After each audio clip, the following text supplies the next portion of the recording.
It was early December when my phone buzzed. I glanced at the screen and saw a text from my parents. Skip Christmas this year. We want peace. I stared at the words, unsure what to say at first. Peace? After everything that had happened last year?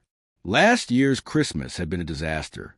Arguments over money, politics, and old grudges had ruined the holiday. I could still hear Mom yelling about decorations while Dad lectured about how I had messed up the dinner plans. It had been exhausting. Emotionally, I had almost given up. So when I read their text this year, part of me wanted to be angry. Part of me wanted to ignore it. But another part, a smaller, wiser part, recognized an opportunity. I typed a reply. Perfect. Then I added, because you didn't get your act together last year, I'll make all the plans, and you just show up on time. No arguments, no lectures. A pause. I held my breath. Within minutes, a reply came. Wow. Okay, we'll try. The next week, I dove into Christmas preparations.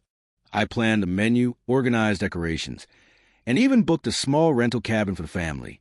I wanted it to be different this year. Calm, peaceful. When my parents arrived, I greeted them with a warm smile. Everything's ready, I said. Just come in and enjoy.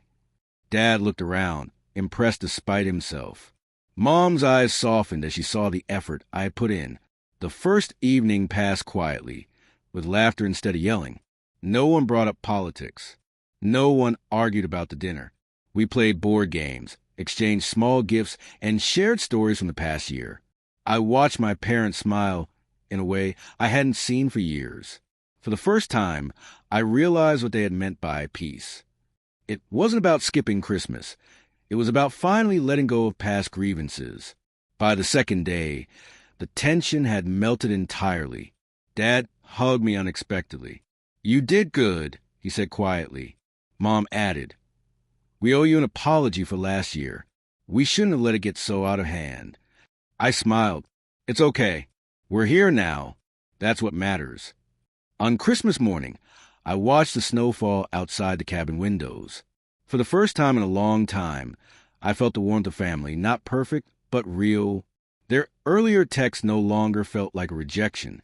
It had been an invitation. An invitation for me to set the tone, to show them what Christmas could be. And as we sat together, sipping cocoa, I realized peace wasn't skipping the holiday. It was choosing how we spent it. By the end of the trip, my parents hugged me tightly, gratitude in their eyes. I replied quietly to myself, perfect indeed. This Christmas, we had finally found it.